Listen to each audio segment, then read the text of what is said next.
bunch of my friends and we are talking all about our farmhouse kitchens. All of us have either remodeled or just built kitchens, so we've got a lot of insight and we want to share some of our kitchen regrets with you, things that we wish we would have done just a little bit differently during the remodeling or building process. And I think that this video series is going to be immensely helpful for you if you are remodeling or building a kitchen, so I'm really excited about it. I'm joining my friend Julie from the blog julieblanner.com. If you've never seen her kitchen, it is stunning. I don't even know what regrets she could possibly have. It's all so beautiful, so I'm really excited to watch her video. My friend Lisa from the blog Farmhouse on Boone just bought her homestead and they completely gutted and renovated their kitchen. She has so many beautiful historical elements in there. I think that you're really going to enjoy seeing how they renovated their kitchen. And my friend Cami from Tidbits, she just built her home and they just finished their kitchen. It's this beautiful European farmhouse. She's got a little bit of color in there and she's perfectly done, and I'm really excited to hear about her build process and things that she wishes could have gone a little bit smoother or a little bit differently. My friend Sarah from She Holds Dearly is also sharing. If you haven't checked out her blog, her YouTube channel, I know you're gonna love it. Once you're done watching this video, we put together a playlist, so you can just click the playlist button and then watch all of the videos. And I hope that you will subscribe to all of my friends' channels and that this series is helpful for you. So I've been wanting to do this video for a long time since we remodeled a couple years ago. There are some things that now I wish I would have known way back when I remodeled, and I wish I would have done a little bit differently, especially now that I have done some interior design work for clients and I've designed a lot more kitchens. There are these little details that I really wish I would have known when I was designing my kitchen that could have made my kitchen a little bit more elevated and a little bit more put together. So I'm excited to share them with you, and I hope that you guys find this really helpful. I've got my list here. I think I'm going to break this into a two-part video. I've got the things that I love that I did, that I'm really happy I did, and then the things that I wish I would have done a little differently. So I think in my next video I'm going to put together like a kitchen loves and kitchen design tips video. So today I'm going to be talking about my kitchen regrets, things that I wish I would have done differently, and I'm really excited to share them with you.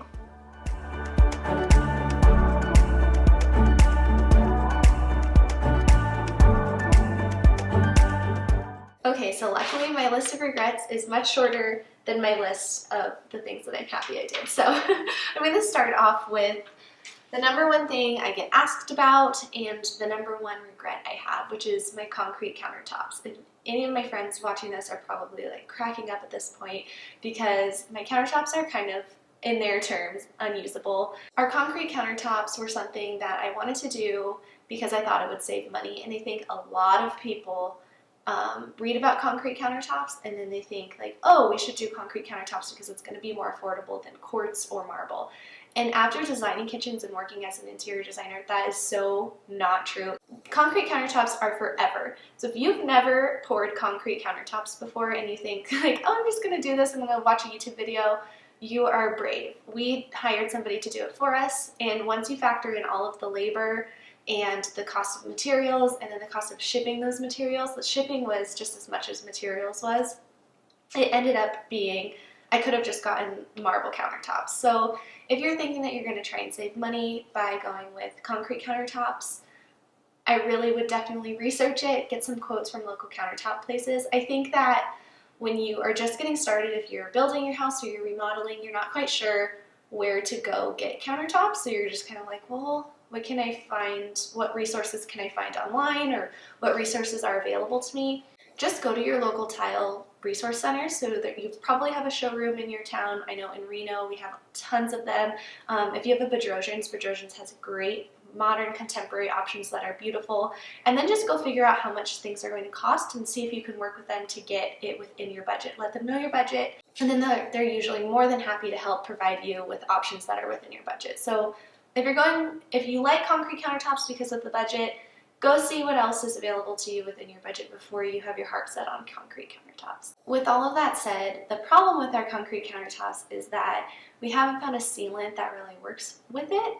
And so you'll see, and I'll take the camera and I'll go into close-ups of the countertop, but you'll see that the sealant is kind of flaking off and it peels off and it just doesn't work. So if you spill red wine, there is no saving it. Whereas if you spill red wine with marble, if you've sealed it, you can get it up, there's stain removers, all of that. With concrete countertops, there's no saving it except for bleach. So if you, like for example, our coffee maker, I forgot to empty the tray and the tray spilled over and there was a little bit of coffee residue and I thought it was going to stain the countertops. I was able to pour some bleach over the top and catch it in time, but there's another spot where there was red wine spilled and we'll never get that up. But with all of that said, I really do like our concrete countertops. I like them better than our quartz countertops, which is what we have in our laundry room. I think that the concrete has a beautiful, organic, natural, warm feel to it, and it looks really rustic, which goes with the rest of my style. But if you're looking for something that's going to look like quartz and be really polished and perfectly white and hard as a rock, concrete is not, you don't go with concrete. You're not going to like concrete. And the thing with concrete is that once you have it in, you can't get that out. I mean, you got to get a jackhammer and chisel it out and it's going to destroy your cabinets. I really don't recommend concrete countertops unless you really know, like, okay, I love the look of it. These are fine for forever. Someone that's going to be helping you is really handy and has maybe done it before, then yeah, go for it.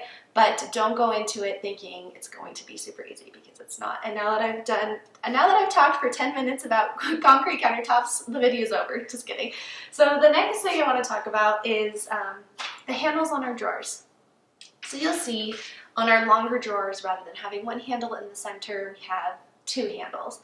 And the thing about that is when you pull one handle, the drawer goes a little cockeyed. So I definitely suggest opting for a single handle or a single pull in the center of the drawer. And if you have a longer drawer, you can just go with a longer handle. Okay.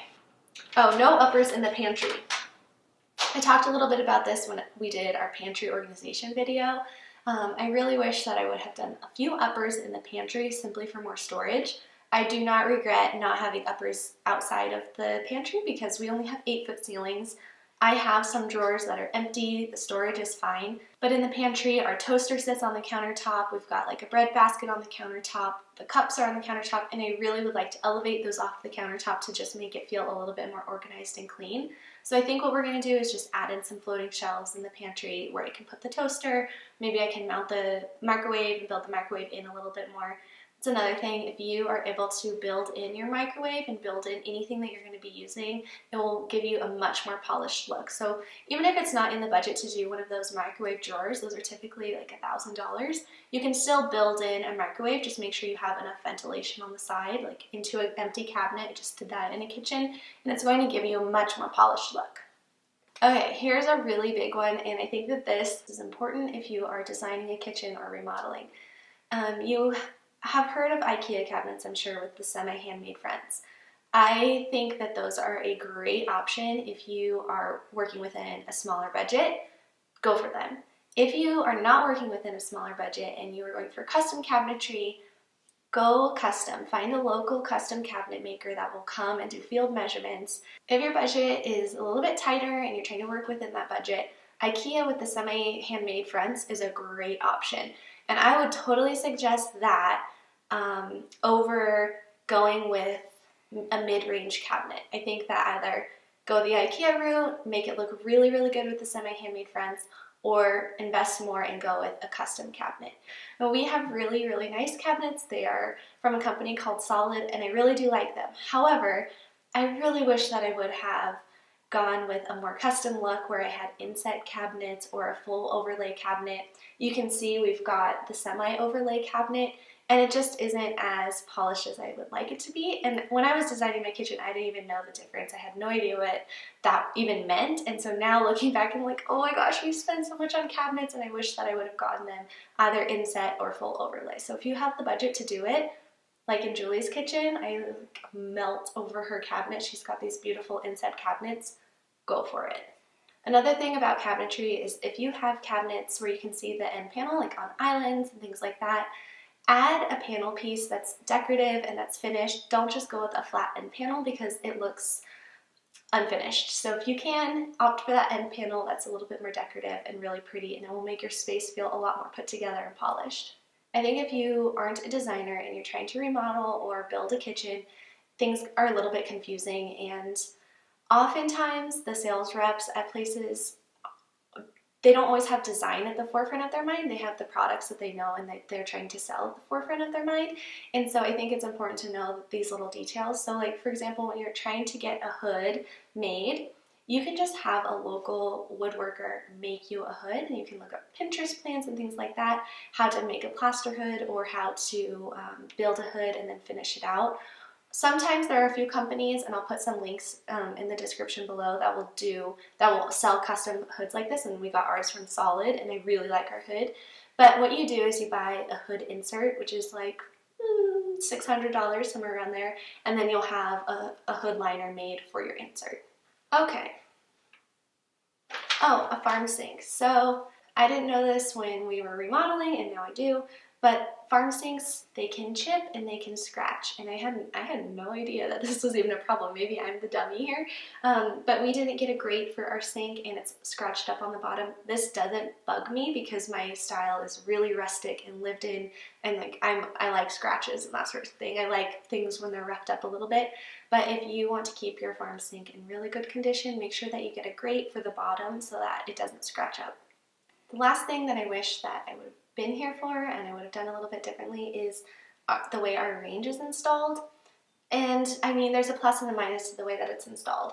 There's this little metal back piece, and the way they installed it, they made it flush with the countertop, which is fine.